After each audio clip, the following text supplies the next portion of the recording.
से कॉन्ट्रैक्टर के point of view से अनफॉर्चुनेटली हमारे यहाँ ये एक प्रॉब्लम है कि अगर हम कराची की बात कर लें या हैदराबाद की बात कर लें सिटीज़ की, यहाँ तो चले आप जो है थोड़ा ज़रा एक कंसल्टिंग इंजीनियर्स का कॉन्सेप्ट है, कंपनीज जो है वो थोड़ी सी अब लोग जा रहे हैं कि ठेकेदारों से निकल के कंपनीज को देने लग गए, इवॉल्व हो रहा है सिस्टम।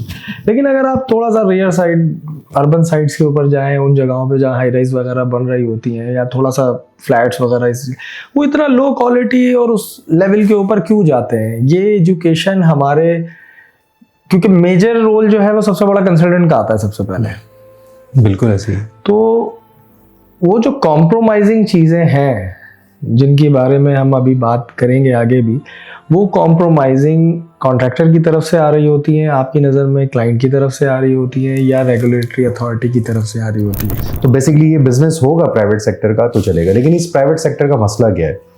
इस प्राइवेट सेक्टर में, कंस्ट्रक्शन इंडस्ट्री में, मुझे वो जो पूरा इकोसिस्टम है उसमें कमी नज़र आती है। उस इकोसिस्टम में जो तमाम स्टेक होल्डर्स हैं वो आपस में एक ही लूप के अंदर काम नहीं कर रहे, या तो बहुत अच्छा काम हो रहा है या बिल्कुल ही ख़राब काम हो रहा है। और कंस्ट्रक्शन जो है वो बेसिकली हमारी डायरेक्शन सेट करती है, हमारा लाइफस्टाइल सेट करती है, तो वो हम नहीं कर पा रहे। कराची के हालात आप देख सकते हैं, काफ़ी कुछ हम फेस कर रहा है। ये सिटी इस वक्त बहुत ज़्यादा क्राइसिस फेस कर रहा है। ये को रिलेशन वाली बात आज तक मेरे सामने नहीं आई। बड़े बड़े इंजीनियर्स यहाँ पर आए, सब आए, क्योंकि सब ने अपनी अपनी बात कर रहे होते हैं, लेकिन जो को रिलेशन है ना, आपने इधर रिस्पेक्ट दी आर्किटेक्ट को, इस बात में आपने रिस्पेक्ट दी स्ट्रक्चर इंजीनियर को, गवर्नमेंट बॉडी को, सिर्फ एक ऑर्गेनाइज करने वाली बात है। मैं अपनी इंडस्ट्री की खामियां नहीं पकड़ूंगा आज, तो ये फिर इंडस्ट्री भी नहीं बनेगी।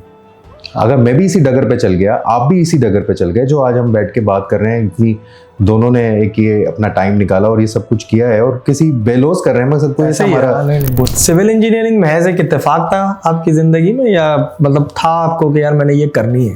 और बिल्कुल ही खराब काम हो रहा है। और कंस्ट्रक्शन जो है वो बेसिकली हमारी डायरेक्शन सेट करती है, हमारा लाइफस्टाइल सेट करती है, तो वो हम नहीं कर पा रहे। कराची के हालात आप देख सकते हैं, काफ़ी कुछ हम फेस कर रहा है। ये सिटी इस वक्त बहुत ज़्यादा क्राइसिस फेस कर रहा है। अस्सलामुअलैकुम।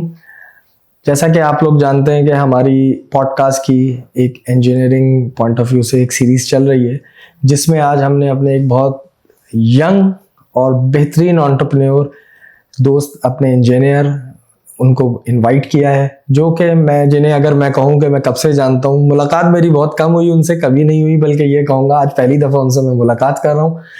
और 2006-07 से मैं उनका नाम सुनता हुआ आ रहा हूँ इस कंस्ट्रक्शन इंडस्ट्री के अंदर। हमारे प्यारे दोस्त हैं साजिद अली अब्बासी, जिनके साथ आज हम बहुत सारी इंजीनियरिंग के पॉइंट ऑफ व्यू से बातचीत करेंगे और उनके करियर के बारे में जानेंगे, जो कंस्ट्रक्शन इंडस्ट्री के हालात हैं उनके बारे में जानेंगे। तो ज़्यादा देर नहीं लगाते, उनसे बातचीत करते हैं। अस्सलाम वालेकुम, कैसे हैं साजिद भाई? खैरियत से? वालेकुम अस्सलाम। बड़ा दूर है आप। साजिद भाई, पहला जेनेरिक सवाल है जो लगा लिपटा है, इंजीनियरिंग कैसे, कहाँ, रिहाइश, ये वो अपने बारे में कुछ ज़रा ब्रीफली बताएं।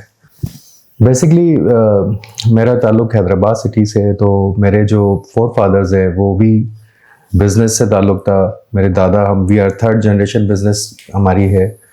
और मेरी मदर ये चाहती थी कि मैं इंजीनियरिंग करूं, तो अल्लाह ताला उनको सेहत और आफियत के साथ ज़िंदगी दे। उनकी ख्वाहिश की वजह से मैंने इंजीनियरिंग की, और अपने उस ख़ानदानी जो बिज़नेस का एक सिलसिला था, जिसमें जो कि इंजीनियरिंग से बिल्कुल डिफरेंट था, उससे हट के इंजीनियरिंग करने के बाद ज़ाहिर है ब्लड में फादर की तरफ से एक जो मिला था कि बिज़नेस करना है, तो वो मौजूद था। तो इंजीनियरिंग करने के बाद एक प्रोफेशनल इंजीनियरिंग के साथ मिला के फिर एक बिज़नेस शुरू किया। तो ये मेरा सफ़र है। 3 फेजेज़ हैं, यानी एक फ़ेज़ वो है कि जब आप एक फोर फादर्स को देखते हैं कि किस तरह से वो अपनी ज़िंदगी गुजार रहे हैं, किस तरह से अपना माश कर रहे हैं। दूसरा है कि आपने एक प्रोफेशनल एजुकेशन ले ली। वो प्रोफेशनल एजुकेशन वो वाली एजुकेशन है जो एनालिटिकल अप्रोच सिखाती है आपको ये बताती है कि आप कोई डिसीजन लेते हैं तो किस तरह से होते हैं। और फिर उसके बाद मैंने एक करियर स्टार्ट किया कराची में, पाकिस्तान की एक बड़ी कंस्ट्रक्शन कंपनी से, और उसके अंदर मैं काफ़ी अच्छा मैंने काम किया। उसके बाद फिर 2013 में अपना कारोबार शुरू किया। तो इस तरह से एक प्रोफेशनल एजुकेशन और business knowledge from the DNA और फोरफादर्स मिलके एक अच्छा एक कोशिश कर रहे हैं कि अच्छी। सिविल इंजीनियरिंग महज एक इत्तेफाक था आपकी ज़िंदगी में, या मतलब था आपको कि यार मैंने ये करनी है? ये अच्छा क्वेश्चन किया आपने। देखें, इंजीनियरिंग तो करनी थी, ये तो पता था, ये तो वालदा की ख्वाहिश थी। तो उसके बाद हुआ ये कि मेहरान का टेस्ट दिया, एनईडी का टेस्ट दिया, और दूसरी कुछ यूनिवर्सिटी, सिंध यूनिवर्सिटी का भी टेस्ट दिया, कराची यूनिवर्सिटी का भी दिया था। इंजीनियरिंग करनी है तो मेहरान या एनईडी का ऑप्शन था। और एनईडी के अंदर जब बेसिकली एडमिशन हुआ तो वो सिविल में हुआ, और मैं चाहता था कि 1 साल बाद मेरी सीओटी हो जाए और मैं इलेक्ट्रिकल इंजीनियरिंग में चला जाऊँ। अनफॉर्चुनेटली और फॉर्चुनेटली वो नहीं हो सका, और आई थिंक ये बहुत अच्छा हुआ क्योंकि अल्लाह ताला ने शायद इस जगह मुझसे काम लेना था। तो इंजीनियरिंग करनी थी, हाँ, मदर इंजीनियरिंग्स में से क्यों करनी थी, सिविल, इलेक्ट्रिकल, मैकेनिकल, लेकिन इलेक्ट्रिकल की तरफ ज़्यादा रुझान था क्योंकि मेरे मामू जो हैं वो इलेक्ट्रिकल इंजीनियर हैं और आरामको में हैं, और आज से 20 साल से, जिस दिन मेरा एनईडी में एडमिशन हुआ था उस दिन वो उन्होंने फ्लाई किया था आरामको के लिए। उससे पहले वो हब पावर में थे और गवर्नमेंट जॉब भी की उन्होंने। तो उस वजह से मुझे वालदा को लगता था कि वो एक ऐसा पाथ है जिसमें अच्छी जगहों पे आप जाके अच्छा कंट्रीब्यूट कर सकते हैं। लेकिन अच्छा हुआ कि सिविल इंजीनियरिंग में रहे, सीओटी ना हुई और यहाँ एक कंट्रीब्यूशन हम दे सकें। जनरली अगर हम अब क्योंकि नॉर्मली सब आपको जानते ही हैं, कराची में माशाल्लाह एक टाइम्स ग्रुप का एक नाम है माशाल्लाह से, और काम कर रहे हैं बड़े बड़े प्रोजेक्ट्स के ऊपर। जिस तरह से आप हाई राइज प्रोजेक्ट्स के ऊपर काम कर रहे हो, और मैं देख भी रहा हूँ कि हमारे यहाँ कमर्शियल और हाई राइज प्रोजेक्ट्स का काफ़ी कॉन्सेप्ट आ गया है। आप पाकिस्तान की कंस्ट्रक्शन इंडस्ट्री को आप किस तरह से देख रहे हो, या आप फ्यूचर उसका क्या देख रहे हैं? देखिए, पाकिस्तान कंस्ट्रक्शन इंडस्ट्री के बारे में मैं ये कहना चाहूँगा कि इस हाईली पोटेंशियल इंडस्ट्री, इसमें बहुत बड़ी गुंजाइश मौजूद है। लेकिन एक मसला है कि ये एक डिसिप्लिन और स्ट्रक्चर्ड रिस्पॉन्सिबिलिटी के साथ काम नहीं कर रही, क्योंकि कंस्ट्रक्शन जो है मल्टी स्टेक होल्डर इंडस्ट्री है। जब मल्टी स्टेक होल्डर इंडस्ट्री होती है तो उसमें रिस्पॉन्सिबिलिटी शेयरिंग का एक कॉन्सेप्ट होना चाहिए।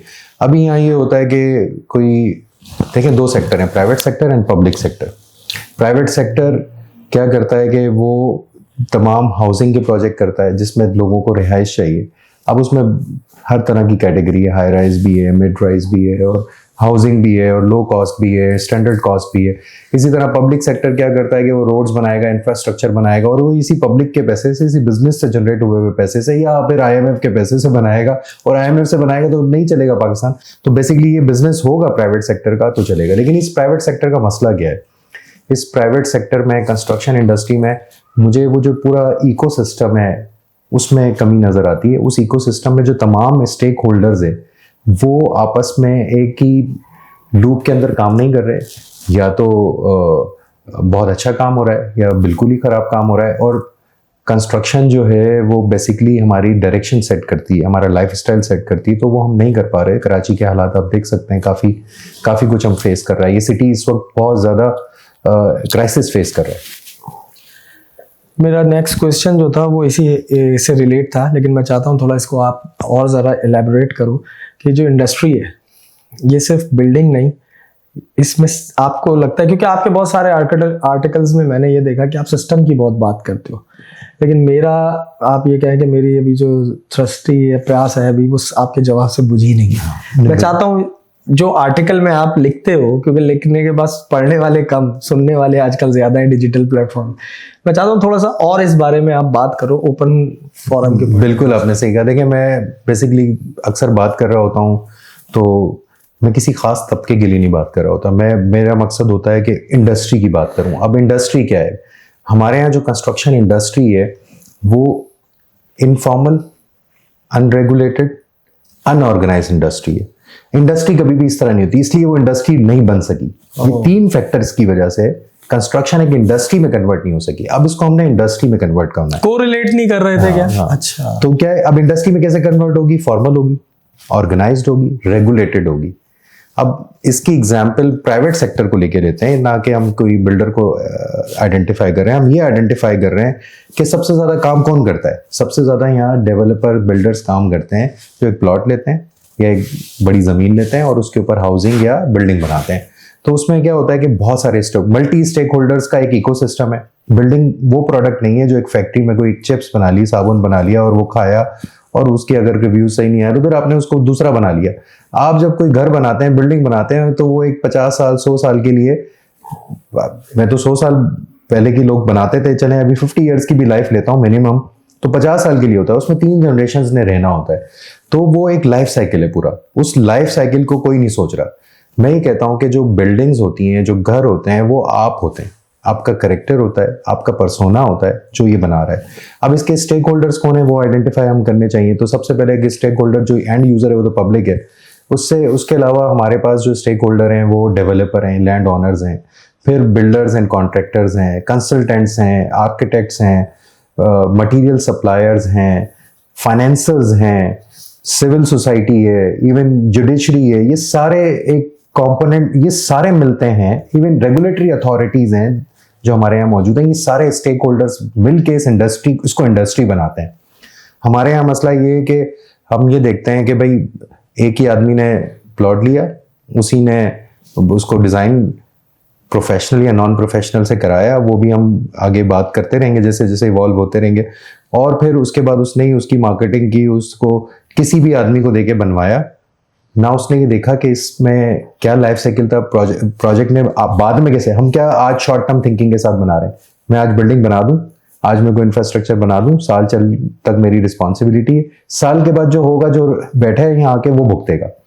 तो उसे क्या हो रहा है कि वो जो पूरी डायरेक्शन है हमारी कॉम की वो बदल चुकी है और वो हम डिस्टर्बेंस में है, जिंदा है, हमारी कोई प्रोडक्टिविटी, कोई क्रिएटिविटी नहीं प्रोड्यूस होती। और दूसरा, वो बिल्डिंग जो 50 साल के लिए परफॉर्म करनी थी वो थोड़े अरसे में डिटोरिएट होना शुरू हो जाती है, या उसका डिज़ाइन उस तरह नहीं होता, या फिर वो परफॉर्म उस तरह नहीं कर पाती और वो लेगेसी नहीं बन पाती। और वो ट्रस्ट डेफिसिट आ गया। उस ट्रस्ट डेफिसिट की वजह से क्या हुआ, आज रियल एस्टेट इंडस्ट्री आपके सामने है कि किस तरह के उसके हालात हैं। अब उसमें बहुत सारे इकोनॉमी के फैक्टर भी हैं, रेगुलेटरी अथॉरिटीज़ के फैक्टर भी हैं, और वो रेगुलेटरी अथॉरिटी सिर्फ एक हद तक FBR और इनको हम देख रहे होते हैं। अदरवाइज ओवरऑल जो मुझे लगता है कि कंस्ट्रक्शन एक लाइफ साइकिल का गेम है। वो लाइफ साइकिल अगर हम पूरा नहीं करेंगे, उन तमाम स्टेक होल्डर्स को इन्वॉल्व नहीं करेंगे जो प्रोफेशनल्स हैं, तो ये इंडस्ट्री नहीं बन सकती और ये फिर एक फ्रेगमेंटेड बिजनेस रहेगा जिसके अंदर इनफॉर्मल किस्म के और अनरेगुलेटेड किस्म के काम होंगे, जिसकी वजह से कभी भी पाकिस्तान या कराची या कोई भी मुल्क नहीं बन सकता। आज आप देखें दुबई की क्या स्टैंडिंग है।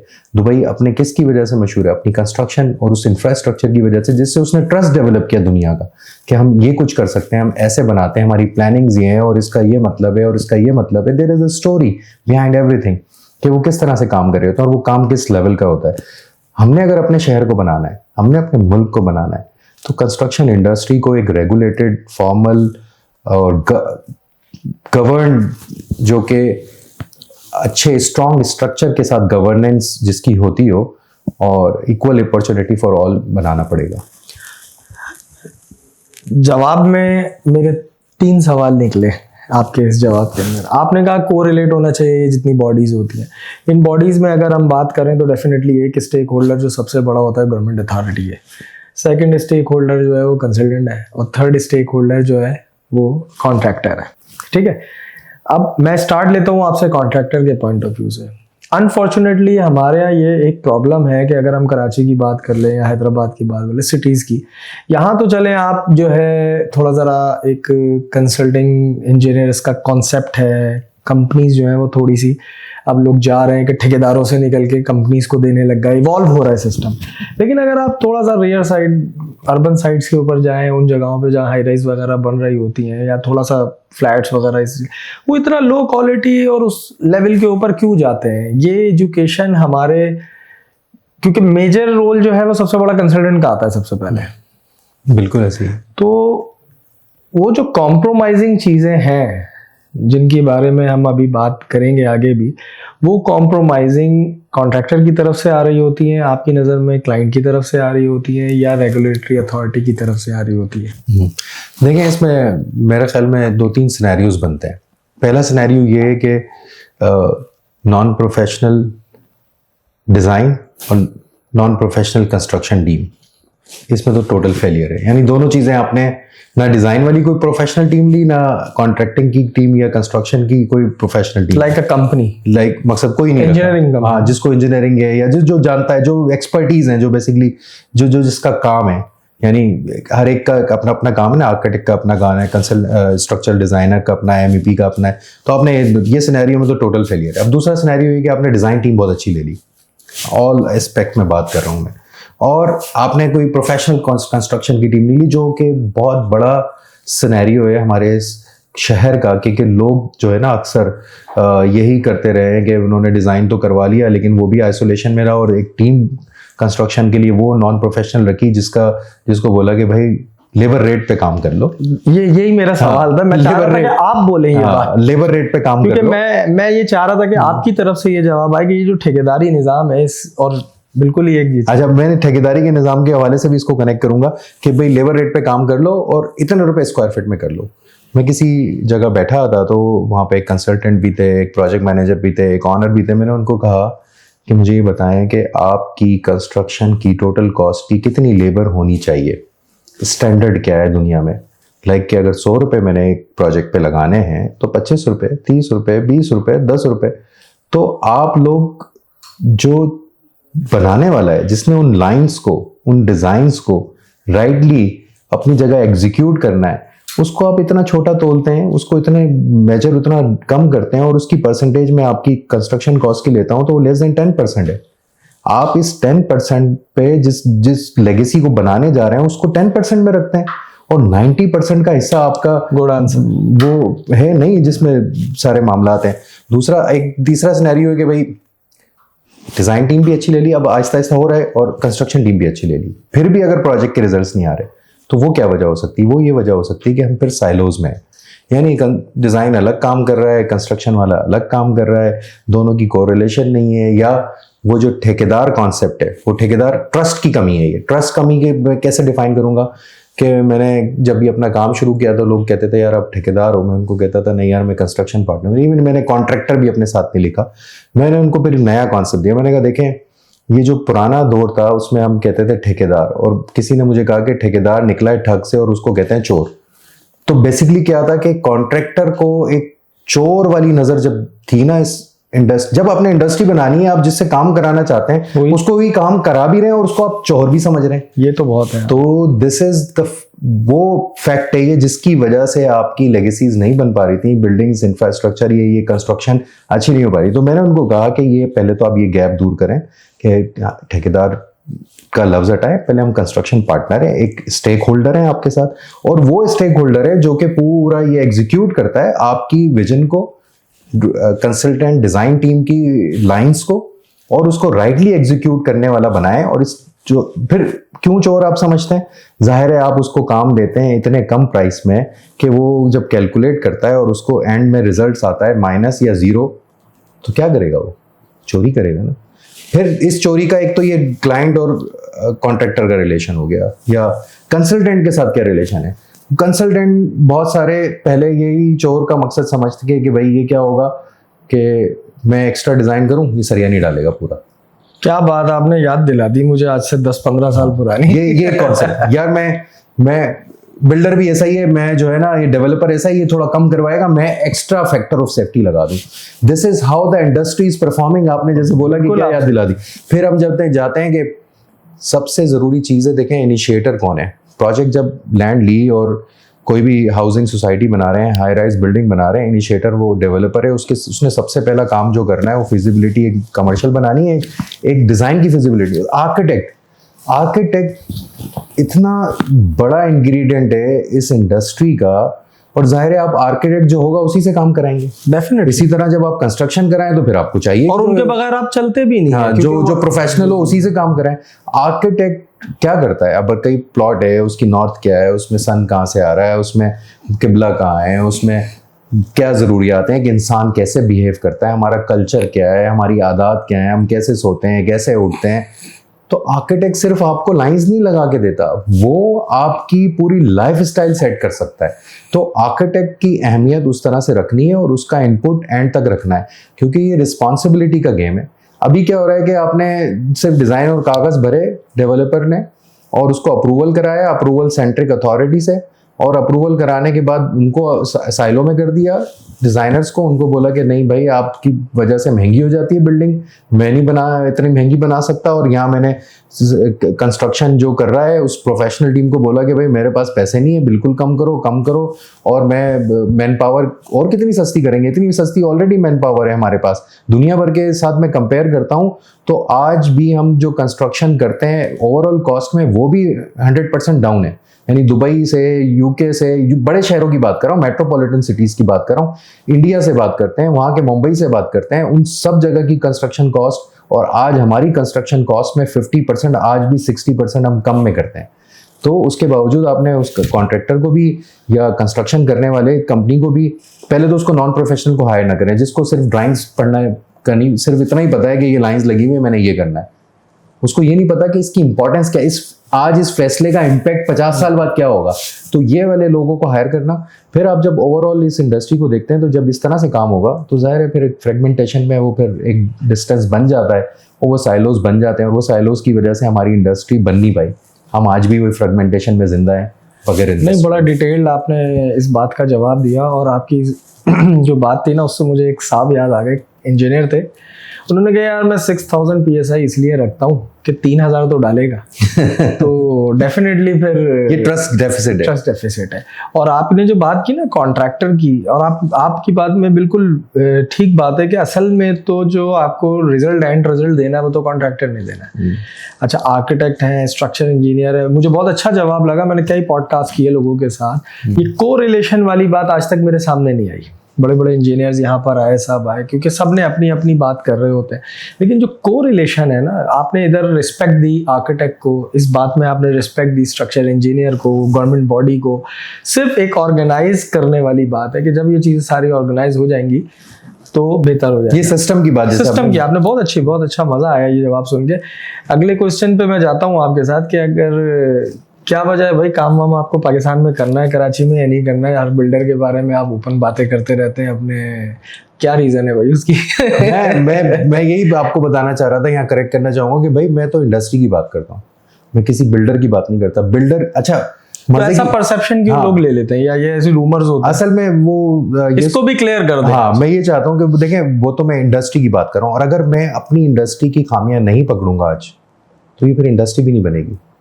अगर मैं भी इसी डगर पे चल गया, आप भी इसी डगर पे चल गए, जो आज हम बैठ के बात कर रहे हैं, इतनी दोनों ने एक ये अपना टाइम निकाला और ये सब कुछ किया है, और किसी बेलोस कर रहे हैं, मकसद कोई ऐसा हमारा वो नहीं है, तो इसमें हम अपनी गलती खुद नहीं निकालेंगे तो उससे सीखेंगे कैसे? मेरी तो बात पूरी साइक्लिक इंडस्ट्री की कि वो इकोसिस्टम पूरा होना चाहिए, वरना अगर ये इकोसिस्टम नहीं पूरा करेंगे तो क्या होगा? आरजे मॉल होगा, गुल प्लाजा होगा। अभी तो ये वार्निंग्स हैं, ये तो छोटी हैं। किसी दिन कोई जलजिला आ गया, 700-800 बिल्डिंग, डेंजरस बिल्डिंग में, आप क्या रिस्पॉन्स करेंगे अपने सिटी को? या वो हजरात, वो जो लोग पहले बिल्डिंग बना चुके हैं, डेवलपर हैं, जिनकी बिल्डिंग अगर कल को गिरती है, मास्टर लीज उनके नाम पर है। तो यहाँ रिस्पॉन्सिबिलिटी का गेम है। मैं ये बताना चाहता हूँ अपनी इंडस्ट्री को, और मुझे खुशी है कि बहुत सारे लोगों ने वो अडॉप्ट किया। मैंने लेगेसी का वर्ड 4-5 साल पहले शुरू किया, और मैंने कहा कि भाई ये आपकी लेगेसी है, ये आप हो, ये आपका कैरेक्टर है, ये आपका पर्सोना है। तो मैंने देखा कि कुछ बिल्डर्स ने और कुछ डेवलपर्स ने, कुछ और कंपनीज ने, बहुत सारे इंडस्ट्री के लोगों ने लिखना शुरू किया, और मुझे खुशी है कि वो ये अडॉप्ट कर रहे हैं। जब आप लिखते हैं, सोचते हैं, तो आप करते भी हैं, आप बोलते हैं। आपने कहा ना, जैसे कि अभी हम बात कर रहे थे कि जैसा गुमान वैसे ही होना। तो मेरा मकसद कोई सोल्यूशन देना नहीं है, मेरा मकसद कोई क्रिटिसिज्म करना नहीं है, मेरा मकसद है वो सोच पैदा करना इंडस्ट्री के अंदर, जिसकी वजह से ये इंडस्ट्री बन जाए, जिसकी वजह से ये चेंज आ जाए। मेरा मकसद किसी से कोई पर्सनल नहीं है, बल्कि मैं आबाद का मेंबर भी हूँ, वहाँ भी बात कर रहा होता हूँ। मैं IP में भी सेंट्रल काउंसिल में मेंबर हूँ, मैं वहाँ भी बात कर रहा होता हूँ। मैं अपने जब कॉन्ट्रैक्टिंग कुलीग से मिलता हूँ, कंपनीज के ऑनर से मिलता हूँ, उनसे भी बात कर रहा होता हूँ कि हमें इस तरह सोचना चाहिए, इससे हमारी बेहतरी होगी और ये इंडस्ट्री बन जाएगी। जब इंडस्ट्री बनेगी तो आपकी ये जो सभी का फायदा है ना, सभी का फायदा। ये इकोसिस्टम पूरा ब्रेनस्टॉर्मिंग की आप बात करते हो ना, बेसिकली अभी आप अपनी बात कर रहे थे तो उसमें आपने कहा कि यार रिस्पॉन्सिबल, तो मैं चाहता हूँ कि साजिद अब्बासी जो है ना, वो थोड़ा सा बताए कि यार रिस्पॉन्सिबिलिटी और इररिस्पॉन्सिबिलिटी उसके नजरिए में क्या है, जिसकी आप बार बार बात अभी कर रहे थे लास्ट। बिल्कुल, मैंने इसमें मैं एक बात ये करना चाहूंगा कि जब आप मल्टी स्टेक होल्डर इस इंडस्ट्री होते हैं ना, तो उसमें रिस्पॉन्सिबिलिटी को सेट करना होता है। एक तो रिस्पॉन्सिबिलिटी ये है कि आपको अल्लाह ताला ने यहाँ भेजा, बेसिक से शुरू करता हूँ, बहुत ही बड़ी एक ब्रॉडर एस्पेक्ट में, कि अल्लाह ताला ने आपको भेजा और कहा कि भाई तुम्हारे सारे अमाल लिखे जा रहे हैं और वहाँ जाके हिसाब होगा। पहली रिस्पॉन्सिबिलिटी तो हमें अल्लाह ताला ने दे दी कि हमने यहाँ अच्छा काम करना है और कुछ ऐसा काम करके जाना है जो सदका जारिया बने। तो पहली रिस्पॉन्सिबिलिटी। दूसरी बात करता हूँ हमारी इस इंडस्ट्री की रिस्पॉन्सिबिलिटी की बात करता हूँ, जो कंस्ट्रक्शन इंडस्ट्री है। इसके अंदर मैंने ये देखा कि भाई जब काम शुरू किया, और पहले तो मैं जब जॉब करता था तो उस वक्त कॉर्पोरेट्स के ज़्यादातर काम किए थे, बिल्डर्स के नहीं किए थे। फिर आहिस्ता आहिस्ता मैं बिल्डर्स के साथ आया तो मुझे बहुत बड़ा गैप नज़र आया। होता ये है कि भाई एक बंदा ही है जो सारी रिस्पॉन्सिबिलिटी उसी पर है और वो सारा शेयर भी ले जा रहा है। यानी अगर वो 100 रुपये की चीज़ बेचता है तो 40 रुपये 50 रुपये खर्च करता है और 50 रुपये वो खुद कमाता है और दूसरों को उसमें से 50 में से थोड़े थोड़े मिलते हैं। लेकिन वो रिस्पॉन्सिबिलिटी भी सारी उस पर, यानी कोई बिल्डिंग गिरेगी तो सबसे पहले किसने पकड़ा जाना है? बिल्डर ने। हाँ, उसमें एक बड़ी रिस्पॉन्सिबिलिटी स्ट्रक्चर वाले शेयर करके बैठे हैं। 1-2 केसेस हुए हैं कराची में जहाँ उनकी FIR अकेडमी। तो भाई मसला ये है कि आपको एक रिस्पॉन्सिबिलिटी मैट्रिक्स क्रिएट करना है और उसमें स्टेक होल्डर्स को प्लेस करना है कि इसके स्टेक होल्डर्स क्या क्या हैं, और एक रेसी मॉडल है, यानी responsible, R for responsible, A for accountable, C for consultation, I for information. और वो हर पूरे रेसी मॉडल को हर स्टेक होल्डर के साथ पूरे life cycle of the project पे डिवाइड कर देना है। यानी फर्ज करें, मैं एग्जांपल देता हूँ कि लैंड किसी की है तो उसका रिस्पॉन्सिबिलिटी है लैंड टाइटल की। अगर लैंड टाइटल में कुछ हो तो गवर्नमेंट उस लैंड टाइटल वाले को पकड़े। अब फिर बात आती है कि भाई सॉइल इन्वेस्टिगेशन किसी ने की, तो जिस बंदे ने की है सॉइल इन्वेस्टिगेशन और अगर उसमें कोई मसला है तो सॉइल वाला रिस्पॉन्सिबल होना चाहिए। स्ट्रक्चरल डिजाइन जिसने किया है वो स्ट्रक्चर का रिस्पॉन्सिबल हो। रिस्पॉन्सिबिलिटी सबकी कलेक्टिव है, शेयर्ड है और एंड टू एंड है। लेकिन मैट्रिक्स में अलग अलग सबने अलग अलग काम किए। और अगर कोई कॉन्ट्रैक्टर है और वो आप उसको बोलते हैं कि आप लेबर पे काम कर लो, तो वो कैसे मटेरियल की रिस्पॉन्सिबिलिटी लेगा? वो तो नहीं लेगा। तो आपने सारा मटेरियल खुद देने का सोचा कि मैं इसमें इतना बड़ा चंक निकाल लूंगा। Still this is a very profitable industry for some people जो अभी ये काम कर रहे हैं, और इवन कॉन्ट्रैक्टर्स के लिए जो विद मटेरियल काम करते हैं। अच्छा, अल्लाह ताला इसमें हमें रिस्क देता है। तो मैं नहीं समझता कि अगर हम ये थोड़ी शेयरिंग कर ले, रिस्पॉन्सिबिलिटी शेयरिंग कब आएगी? जब प्रॉफिट शेयरिंग भी आएगी, जब हम एक दूसरे को दिल बड़ा करेंगे और दूसरे के लिए भी सोचेंगे कि ये भी 2 पैसे कमा ले और इस इंडस्ट्री को ग्रो करेंगे एज एन इंडस्ट्री। हम ये सोचते हैं सारा मैं ले लूँ, ये तो 700 में ही काम करेगा, ये तो 500 में करेगा, ये 900 में करेगा, ये 1000 में करेगा और इसको मैं ऐसे लेके चलूंगा, या ये कंसल्टेंट है इसको 2.5% में ही देना है और इसके प्रिंटिंग के खर्चे पूरे होते नहीं होते। ये आर्किटेक्ट है, आर्किटेक्ट इंजीनियर या जो भी इंजीनियर्स हैं या जो दूसरे प्रोफेशनल्स हैं, उनकी कोई कीमत नहीं होती, उसकी विजडम की कोई कीमत नहीं। ये तो एक ऑल लाइफ साइकिल इकोनॉमी है जिसमें हमने अपनी जिंदगी गुजारनी है, अपने बच्चों को पालना है, अपने घर को चलाना है, अपने एम्प्लॉयज को चलाना है, अपने सिस्टम को चलाना है और साथ साथ ग्रो भी करना है। अगर माशरे में इस इंडस्ट्री के स्टेक होल्डर्स में से सिर्फ कोई एक ग्रो करेगा तो कैसे बनेगी इंडस्ट्री? सही बात। यानी सब ने ग्रो करना है। किसी का ज्यादा स्टेक होगा, जिसका जितना ज्यादा रिस्पॉन्सिबिलिटी होगी उसकी उतनी ज्यादा स्टेक होगी।